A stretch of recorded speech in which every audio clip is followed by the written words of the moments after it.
मैं फिर से अपने गुरुदेवादिदेव महादेव के चरणों में प्रणाम करती हूँ।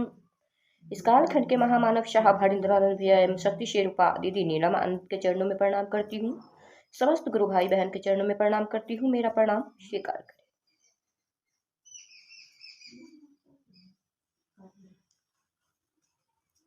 और आइए हम लोग चलते हैं अनमिलाखड़ में और सुनते हैं हम लोगों ने जहाँ तक सुना आज उसके आगे चलते हैं।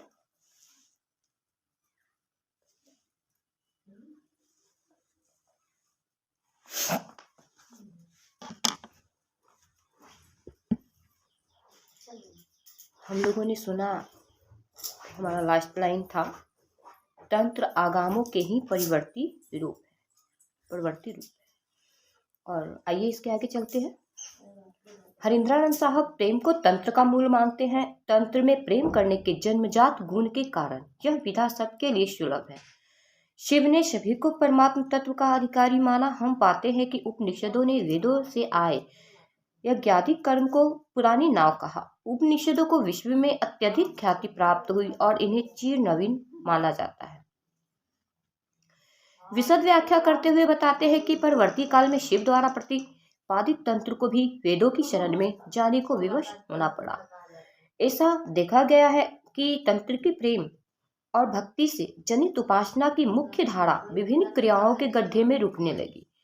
सर्वसुलभ उपासना और भक्ति का मार्ग धीरे धीरे मारण, सम्मोहन, उच्चाटन आदि षट कर्मों की पगडंडियों में रूपांतरित होता गया। वादरायण के ब्रह्मसूत्रों का प्रभाव यह हुआ कि भारतीय जनमानस में प्रतिष्ठा पाने के लिए सभी मतों को वेदों की शरण में जाना पड़ा। ऐसा नहीं करने वाले मत अस्वीकार कर दिए गए या उन्हें प्रभावहीन घोषित कर दिया गया। इनकी बातें अब सामान्य से परे थी। तंत्र पर ऐसी व्याख्या किसी ने अब तक नहीं सुनी थी। योगेश, जो पहले से इन चीजों की थोड़ी जानकारी रखते थे, वे भी अचंभित थे इन बातों से। अपनी बौद्धिक क्षमता को समेटे हुए वे सुन रहे हैं। साहब कहते हैं, आज भी तांत्रिक क्रियाओं का रहस्य भाव ही है। भाव को प्रेम की पहली सीढ़ी माना गया है और प्रेम की प्रकाष्ठा भक्ति है। यही प्रेम पुष्प की सुरभि है। रुद्र यामल तंत्र का स्पष्ट निर्देश है। लाभे भावेन लभते देवता भावेन देव दर्शनम भावेन परम ज्ञानम तस्माद भावानुलंबनम। तंत्र कहता है कि तृप्ति भोग में है। इसमें जीवन और जगत को मिथ्या नहीं कहा गया है। जीवन और जगत के प्रति आकर्षण के कारण मनुष्य भोग लिप्त होता है। तंत्र मनुष्य के जगत के प्रति स्वाभाविक प्रेम को शिव और आदि शक्ति भवानी के प्रति प्रेम में रूपांतरित करने की विधा है। यह प्रकृति से प्रवृत्ति की निवृत्ति का प्रतिपादन करता है। तंत्र ने तो प्रेम, भक्ति और गुरु कृपा की परंपरा में अपना जीवन पाया है। समझाते हुए वे कहते हैं, किसी सरकारी अधिकारी द्वारा सरकार से प्राप्त कार्यालय, वाहन, आवास आदि का भोग इसका उदाहरण हो सकता है। वह सरकारी सुविधाओं को भोगता तो है, किंतु उन सामग्रियों के नष्ट होने से व्यथित नहीं होता। तंत्र जगत ने शिव को सर्वश्रेष्ठ गुरु माना है। योग परंपरा में भी अद्वैतवादियों की तरह इन्हें आदि गुरु माना गया और योगेश्वर कहा गया। शंकराचार्य शैव थे। योग ने जहाँ यम नियम को मान्यता दी, चित्त वृत्तियों के निरोध को योग कहा, वहीं तंत्र ने किसी भी आरोपित वर्जना को अस्वीकार कर दिया। वस्तुतः शिव और आदि शक्ति से प्रेम तंत्र है। प्रेम तो जन जन के पास सहज सुलभ है। वैसे भी प्रेम वर्जनाओं को नहीं मानता। शिव और तंत्र की एक मेकता की सहज व्याख्या वहां उपस्थित किसी ने ना सुनी थी ना ही पढ़ी थी। एक अजीब सा तेज प्रदीप्त था हरिंद्र की आंखों में, जहां शिव और उनके तंत्र की गहराई को मापा नहीं जा सकता था। सन 1986 सुबह के ठीक 10 बजे थे। मजिस्ट्रेट राम नारायण सिन्हा सरकारी कार्य के निमित्त पटना आने की सूचना देने के लिए हरिंद्रानंद के कार्यालय में आए। उन्होंने कहा, पटना डेरे के लिए कोई संवाद है? संवाद है क्या? नहीं, हरिंद्रनाथ ने कहा। फोन से माँ बाबूजी का हाल समाचार ले लीजिएगा। फिर आर.एन. सिन्हा ने कहा कि वे अकेले जीप से पटना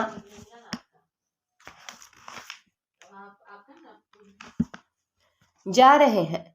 आप भी चलिए ना, मन लगेगा। मैं क्यों जाऊं? इन्होंने कहा। पता नहीं श्री सिन्हा को क्या हुआ, वे पटना चलने की जिद करने लगे। अच्छे मित्र होने के कारण हरिंद्रानंद ने कहा, मैं डीएम साहब से पूछ कर आता हूँ। डीएम साहब ने अनुमति दे दी और कहा कि जीप से चले जाइए। इन्हें पटना में कोई काम तो था नहीं। काम सिन्हा जी को था। हरिंद्रानंद अपने आवास पर आए। कुछ कपड़ों को समेटकर पत्नी से कहा कि जरा पटना से घूम कर आते हैं, कुछ सरकारी काम भी है। अब तक 12 बज चुके थे। भीड़ भाड़ वाले इलाके से सरसराती हुई जीप पटना के मार्ग को तय करने लगी। सुना है आप पाम स्ट्रीट भी बढ़िया जानते हैं? हाँ, मेरी हॉबी है, पेशा कभी नहीं बनाया। अच्छा, कब से शुरू किया था सीखना? बचपन से ही। तब तो अच्छी पकड़ हो गई होगी इस विषय पर।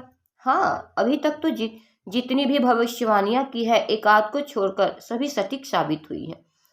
वैसे रेखाओं का क्या? रेखाओं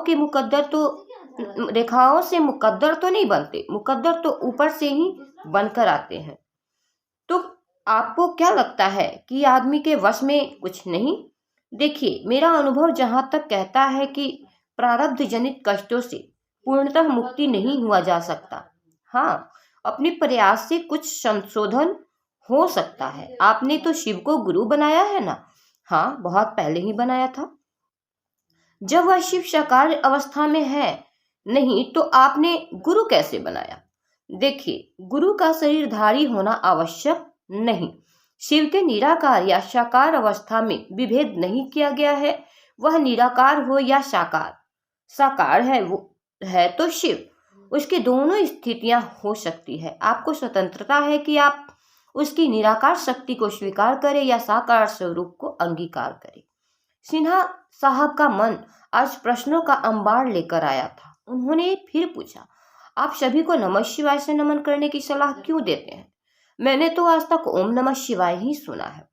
सनातन काल से शिव का पंचाक्षर नाम मंत्र नमः शिवाय है। अगर उसमें ओम लगा देते हैं तो 6 अक्षर हो जाते हैं। ऐतिहासिक तथ्यों से प्रमाणित है कि शिव का अस्तित्व वेदों के पूर्व से है। ओम शब्द का प्रयोग देवताओं के नाम के आगे सम्मान सूचक शब्द के रूप में प्रचलित हुआ। इसलिए नमः शिवाय के साथ ओम का प्रयोग सम्मान देने के अर्थ में हुआ है। भारतवर्ष के आध्यात्मिक धरोहर वाङ्मयों को पुस्तक के रूप में लाने वाला गीता प्रेस गोरखपुर से निकलने वाली पुस्तक शिव विशेषांक के प्रत्येक पृष्ठ पर अगर आप नजर डालेंगे तो आपको नमः शिवाय मिलेगा, ओम नमः शिवाय नहीं। आदि शंकराचार्य ने भी अपनी एक रचना में मात्र नमः शिवाय के 5 अक्षरों से स्तुति की है। इसलिए यह प्रमाणित तथ्य है कि शिव का पंचाक्षर मंत्र नमः शिवाय ही है। सबसे महत्वपूर्ण बात यह है कि आप चाहे नमः शिवाय करें या ओम नमः शिवाय, वह शिव तो भाव सत्ता है, उन्हें भाव जनित प्रणाम ही स्वीकार है। जीप में आगे 2 ही सीटें थीं, इसलिए हरिंद्रानंद ड्राइवर को पीछे कर खुद जीप चला रहे थे। शाम आई, अंधेरा आया। बेगूसराय पहुंचते पहुंचते 7:30 बज गए। सिन्हा जी ने कहा, मेरा घर शहर के बगल में है, रात में रुक कर क्यों नहीं सुबह पटना चला जाए। हरिंद्रानंद उनके घर जाने को तैयार नहीं हुए, अपितु कहा कि रोहतगी साहब मधेपुरा से स्थानांतरित होकर बेगूसराय में ही दंडाधिकारी है। चलिए, मुझको उनके सरकारी आवास पर छोड़कर आप अपने घर चले जाइएगा। अच्छा, चंद्रभूषण रोहतगी? हाँ, बहुत दिनों से अपने यहाँ आने का निमंत्रण दे रहे थे। आज जब रुक ही रहा हूँ तो उनकी शिकायत भी दूर कर देता हूँ। चलिए, आपको उनके घर छोड़कर मैं वापस आऊंगा। ठीक है, चलिए। चंद्रभूषण रोहतगी के घर पहुंचने पर स्टाफ द्वारा सूचना मिली कि वे घर पर नहीं है। हरिंद्रानंद ने कहा, फिल्म देखने गए होंगे, सिनेमा उनकी कमजोरी है। सर, आप लोग कहाँ से आए हैं? मधेपुरा से आ रहे हैं, पटना जाना है, रामनारायण सिन्हा ने कहा। बैठिए। नहीं, सिनेमा हॉल में ही मिल जाएंगे। वही चलते हैं, हरिंद्रानंद ने कहा। स्टाफ ने सिनेमा हॉल का लोकेशन बताया। दोनों सिनेमा हॉल पहुंचे। बात सच निकली, वे वहीं मिले। रोहतगी साहब को वहां से लेकर उनके आवास पर लौट आए। अपने पुराने मित्र और छोटे भाई जैसे हरिंद्रानंद को देखकर हर्षाती रे के लवरेज हो गए।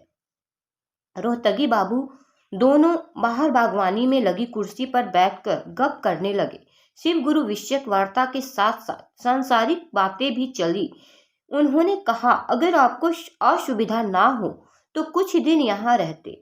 आपका सानिध्य मन को मानो कैलाश की मोहकता पर ले जाता है। आपका वाक कौशल तो हिमालय की शीतलता दे जाता है। लगता है आपसे कुछ सुनता रहूं, बस सुनता ही रहूं। ऐसा क्यों नहीं करते कि रिटायरमेंट के बाद हम दोनों कहीं एक ही स्थान पर मकान बना लें। पारिवारिक मित्र की आत्मीय बातें सुनकर हरिंद्र के होठों पर एक स्निग्ध मुस्कान की हल्की रेखा फैल गई। अगर कोई मुझसे पूछे तो मैं कहूंगा कि बंगलों और मकानों में रहने से कहीं अधिक श्रेयकर है सरायों में जीवन बिताना। मैंने बाबूजी को भी कह दिया है कि रहूंगा होटल में और मरूंगा अस्पताल में। मुझे घर नहीं बनाना और न ही जमीन खरीदनी है। चंद्रभूषण जी भगवती के उपासक थे। प्रत्युत्तर दिया, मैं अब तक मंत्रविद था। आपके सानिध्य में आज लगता है आत्मविद होने की दिशा में चल पड़ा हूं। आवास पर कोई नहीं था। अनुसेवक भी खाना खिलाकर अपने घर जा चुका था। बातें करते करते चांद ढलने लगा। रात काफी हो चुकी थी। दोनों कमरे की ओर बढ़े। आज हम लोग यहीं तक रहने देते हैं और इसके आगे हम लोग कल सुनेंगे।